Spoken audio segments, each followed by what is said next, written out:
మీ Mukunda jewellers లో నక్షి మేళా సందర్భంగా free shipping across the world. నమస్తే రమ్మగారు. నమస్తే జయ. ఏదైనా మంచి దెయ్యం కథ. సోమరి దయ్యం కథ చెప్తామని. దెయ్యాల్లో కూడా సోమరితనం ఉందా రమ్మగారు? ఎందుకు ఉండదు? సోమరిపోతులు చచ్చిపోతే వాళ్ళు దయ్యాలైతే వాడు సోమరి దయ్యమే అవుతాడు. ఓ బాగుందండి కాన్సెప్ట్. ఓకే. ఓ పల్లెటూరులోట ఏదో పేరే బాబడి పేరు పరాంకుశం అని ఒక కుర్రాడు ఉండేవాడు. అయితే వీడికి పరమ బద్ధకిష్టవాడు. మామూలు బద్ధకం కాదు. తల్లి చిన్నప్పటి నుంచే లేదు వాడికి. వాళ్ళ నాన్న ఇంట్లో అన్నం వండి పెట్టి పొలం పనులు చేసుకునేవాడు. వీడు నాన్న ఇంట్లో అన్నం వండేదాకా నిద్ర లేచేవాడు కాదు. ఆయన పొద్దునే వంట తంట చేసేసి కొడుకు కోసం తన కోసమును ఆయన పొలం వెళ్ళేవాడు.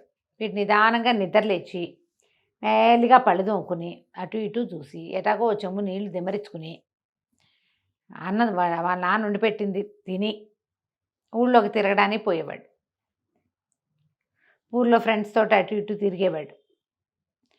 బద్ధకంగా ఉంటే ఎక్కడైనా కూర్చునేవాడు. సాయంత్రం తిరిగి వచ్చేవాడు. వాళ్ళ నాన్న పొలం నుంచి వచ్చి మళ్ళీ వేడిగా కుండలో నీళ్లు పెట్టేవాడు స్నానానికి. వీడు ఆ వేడి నీళ్ళు స్నానం చేసేవాడు. నాన్న వంట చేసేవాడు. వీడు అన్నం తినేవాడు. నాన్న పడుకునేవాడు. వీడు పడుకునేవాడు. ఇంతే. పొలం పనులు ఎప్పుడు వాళ్ళ నాన్నే చేసేవాడు. వీడు ఎప్పుడు ఏ పని చేసేవాడు కాదు. ఏం చెప్పినా సరే రే పని మా పని అనేము అని వాళ్ళ నాన్న పనే చెప్పడం మానుకున్నాడు. మనం ఇట్లా పనులు చేయరని మన సమీపంలో చుట్టాలు పక్కల నీకు 5-6 గుర్తొచ్చి ఉండాలి ఈ పాటికి. ఇక వాళ్ళని చచ్చినా వాళ్ళకి ఏ పనులు చెప్పరు. వాడు ఎలాగూ చేయడని పని చేసే ఒక్క పిల్లనో పిండి పారేస్తారు, చెవులు మూస్తారు. పని చేయని వాడిని ఎవ్వరు వాళ్ళని పిలవరు, వాళ్ళకి చెప్పరు. ఎక్కడైనా సహజం రమ్మగారు, ఇంట్లోనే కాదు ఎక్కడైనా, ఆఫీసుల్లో కూడా ఎక్కడైతే ఆఫీసులో కూడా ఎవరైతే పని చేస్తారో వాళ్ళకి చెప్తారు. వాళ్ళే ఆన్సరబుల్ గా ఉంటారు. వాళ్ళు బతుకంతా ఆన్సరబుల్ గానే ఉంటారు. అంతే పనిమంతులు. ఈ సోమరిపోతులు అలాగే కొన్ని ఆఫీసుల్లోనూ నడుస్తాయి, కంపెనీల్లో నడుస్తాయి, ఇళ్లలో కూడా. ఇళ్లలో చెప్పనక్క ఫ్రెండ్స్ లో కూడా పరమ బద్ధకిష్టులని అలాగే బద్ధకంతో మెయింటైన్ చేస్తారు. నీ బద్ధకం నేను మీతో మేము మాట్లాడపో మీ ఇంటికి అనరు. ఆ బతకిష్టిని మోసుకుంటూ తిరుగుతుంటారు.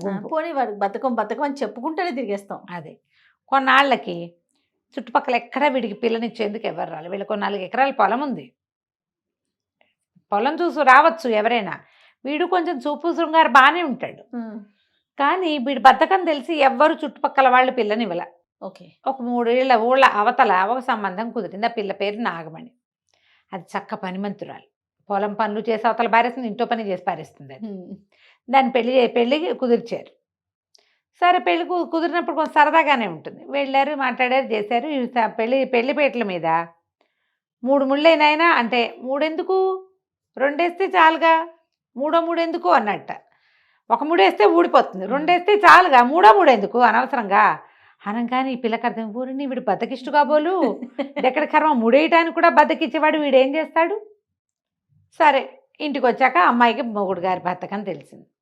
అదే పొలం పోయేది, అదే ఇంట్లో పనిచేసేది, ఊరుకునేది. ఒకనాడు ఎప్పుడో ఏమందిట, అటా కూర్చుని ఉంటావు, పడుకుని ఉంటావు, కదలకుండా కాస్త అలా వెళ్ళి మీ నాన్నకి పొలం పని సాయం చేయకూడదు అంతే అనేసరికల్లా అతను అన్నాడు పరాంకుశం, ఏమిటి పొలం వెళ్ళి పని చేసేది, ఇప్పుడు మా నాన్నకి పొలంలో సాయం చేయమంటావు, రేపొద్దు నీకు వంటలో సాయం చేయమంటావు. ఆయన ఎవరో కోయవాడు చెప్పాడు, ఏ పని చేయకపోయినా నా రాజ్యాంగానికి ఏమీ లోటు ఉండదుట, నా బతుకంతా ఏ పని చేయకుండా ఉంటానని చెప్పాడు, అందుకే నేను హాయిగా పడుకుంటున్నా, నాకేం పనులు చెప్పద్దు నువ్వు అన్నాడు. ఏం చేస్తుంది, వాళ్ళ నాన్నే వదిలేశాడు. విడిచేసిన వాడు వీడితోటి మనకేంటని ఆ పిల్లే అన్ని పనులు చేసుకునేది. కాలక్రమాన పిల్లకు ఓ కొడుకు పుట్టాడు. పిల్లాడు పుట్టిన 5-6 నెలలకి మామగారు హరీమన్నాడు. పరాంకుశం వాళ్ళ నాన్న పోయాడు. ఈ 6 నెలల చంటి బిడ్డతోటి ఆ అమ్మాయి పిల్లాడిని భర్త కప్పచెప్పి పొలం వెళ్ళి వచ్చేది. కాస్త పిల్లాడి 10 నెలలు వచ్చాక ఒకనాడు ఈ అమ్మాయి పొలం వెళ్ళి తిరిగి వచ్చాక ఇంకా వాకిట్లోకి వస్తుంది. ఇతను ఒక మంచం మీద ఇటా కాళ్ళు చాపుకుని పడుకుని ఉన్నాడు. ఈ 10వ నెలలు వచ్చిన చంటివాడు పాక్కుంటూ వెనకాల ఒక దిగుడు బాగుంది వాళ్ళకి, బావు వైపుకి వెళ్ళిపోతున్నాడు. అయ్యో. ఈ పిల్ల అయ్యో అయ్యో నీ కేకలు పెట్టి పరిగెత్తుకుంటూ వచ్చే పిల్లాడిని ఎత్తుకుని చంటివాడిని ఎత్తుకుని తిట్టింది. మొహం మండ, అట్లా చూస్తూ ఉన్నావు, కాస్తుంటే పిల్లాడు అందులో పడిపోను అనేసరికల్లా, ఏం పడిపోడులే, నువ్వు వస్తున్నావుగా, నిన్ను రాజూసుకుని నేను ఊరుకున్నా, ఎటాగు నువ్వు వస్తావులే అని.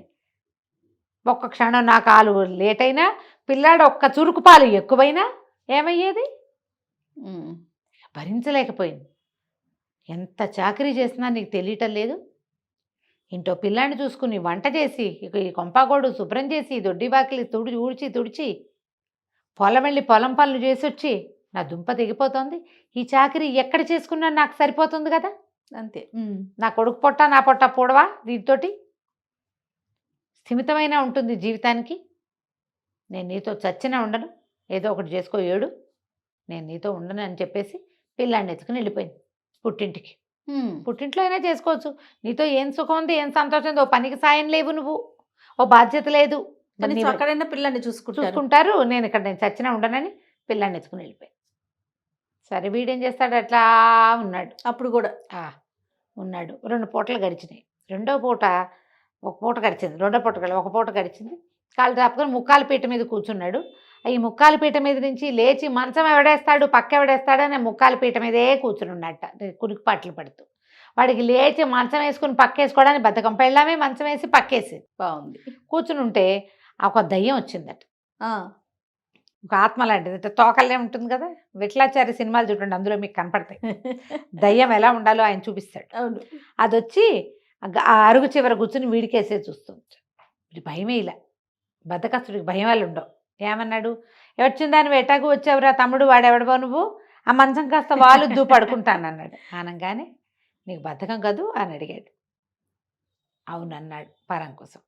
నేను కూడా సోమరిగా చచ్చి ఇదిగో ఇట్ట భూతాన్ని అయ్యాను అన్నాడు. అనేసరికల్లా సరే మాట్లాడుతూ మంచమే పడుకుంటాను అని చెప్పి వచ్చి వాడు భూతం మంచం వేస్తే పరాంకుశం వచ్చి పడుకున్నాడు. పడుకుంటే ఆ భూతం తన కథ చెప్పింది. ఏమని, నేను నీకు సంగతి చెప్పాలి, నువ్వు నాతో రా, నీకు ఒకటి చూపిస్తాను అంటే, సరే ఏదో భూతం చూపిస్తానంటుంది కదా అని లేచి వచ్చాడు. లేస్తే భూతం నడిపించుకుంటూ తీసుకెళ్ళింది అడవిలోకి. సరే నువ్వెవరు, ఏమిటి, మా ఇంటికి ఎందుకు వచ్చావు ఏంటని అడిగితే, నేను నీలాంటి సోమరిపోతుని, మా నాన్న అమ్మ చెల్లి ఉండేవాళ్ళు, నేను ఉన్నాను, పరమ సోమరిని, నీకు మళ్ళీనే ఏ పని పాట నా చేత పట్టేది కాదు, నాకు 3 దౌర్భాగ్యపు స్నేహితులు ఉండేవాళ్ళు, నేను సోమరిపోతున్నాయి కానీ మనిషిని మంచివాడిని. ఒకడేమో జూదరి స్నేహితుల్లో, ఒకడు తాగుబోతూ, ఒకడు తిరుగుబోతూ ఉండేవాళ్ళు. వాళ్ళ దారిన వాళ్ళు తిరుగుతూ ఉండేవాళ్ళు. నేను కూడా ఏ పని తిరగడానికి సోమరితనం లేదు నాకు, కాలి కొద్దీ తిరిగేవాడిని. కాకపోతే పనికి బద్ధకం, ఇంట్లో పని నేను ఏనాడు చేయలే, మా చెల్లెలకి సహాయము చేయలే, మా అమ్మని ఏ సంగతి చూడలే, మా నాన్నకి పొల పనులు చేసింది వాడినే గాను. ఈ 3తోటి తిరిగేవాడిని.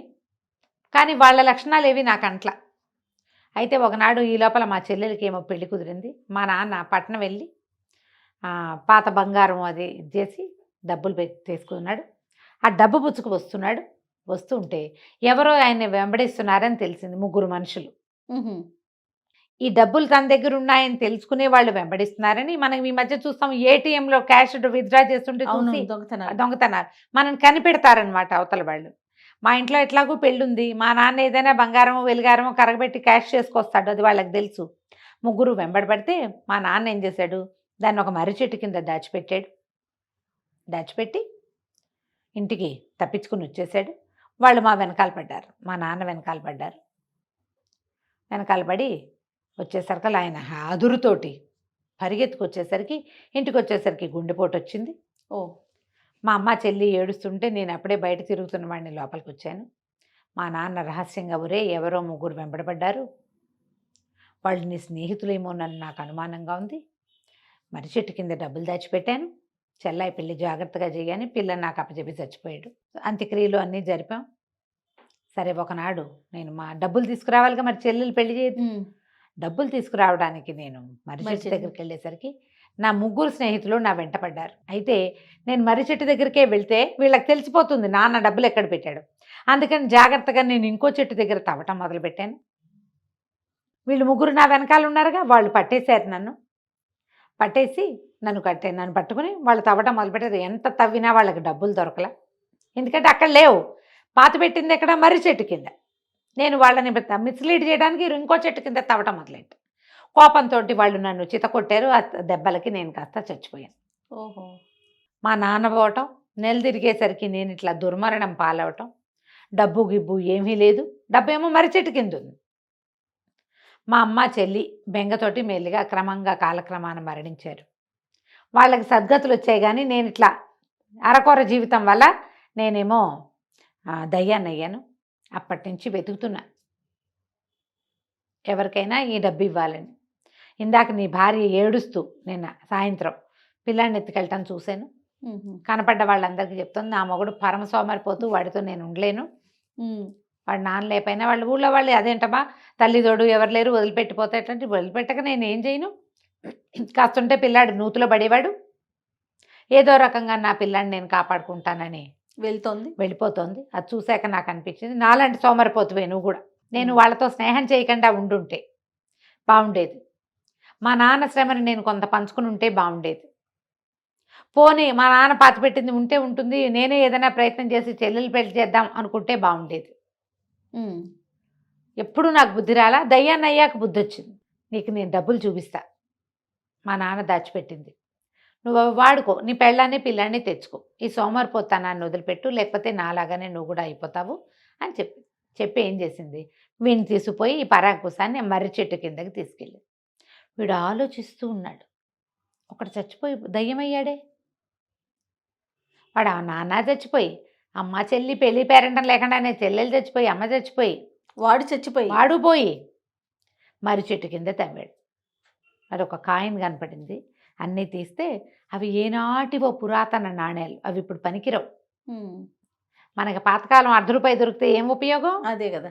కానీలు గీనీలు ఇప్పుడైతే పాత కానీ ఉందా మీ దగ్గర, దాన్ని మేము కొంటామని అడుగుతున్నారు. ఇప్పుడు ఇన్స్టాలోనూ అక్కడ పెడుతుంటారు, ఒక ₹1 బొమ్మ పెట్టి, ఇలాంటిది మీ దగ్గర ఉంటే మీకు అదేదో 1,80,000 ఇస్తాం అలాంటి చెప్తా. అన్ని దొంగ వేషాలు ఏమో, అవి నిజమో కాదో తెలియదు. అవును. అప్పుడేముంది ఆ కాలంలో చూసి ఈ కాసులు ఎందుకు పనికిరావని. సరే ఏమనుకున్నాడు, బయటకు వచ్చేసాడు అక్కడి నుంచి. మర్రి చెట్టు దగ్గర ఉన్నది వాటిని మర్రి చెట్టు కిందే పాతిపెట్టాడు. ఎవరికో దొరుకుతుంది, నాకు అక్కర్లా, ఇవి ఎలాగో నేను చెల్లుబట్టి చేయలేను వాటిని.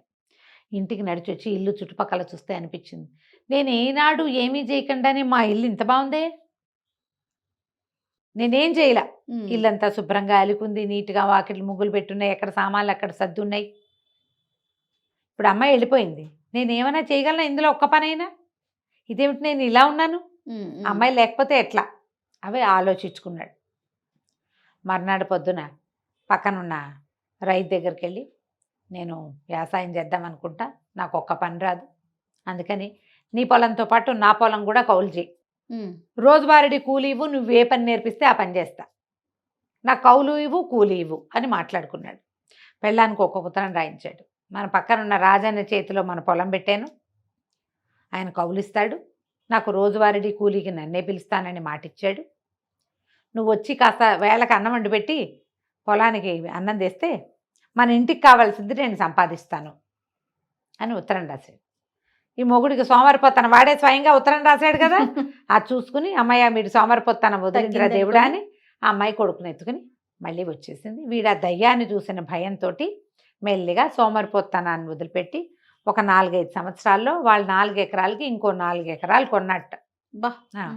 ఇంకో 4 ఎకరాలు కొని క్రమంగా మోతుబరి అయ్యాడు. ఒళ్ళు దాచుకొని వాడికి సంపాదన ఉంటుంది అంతే.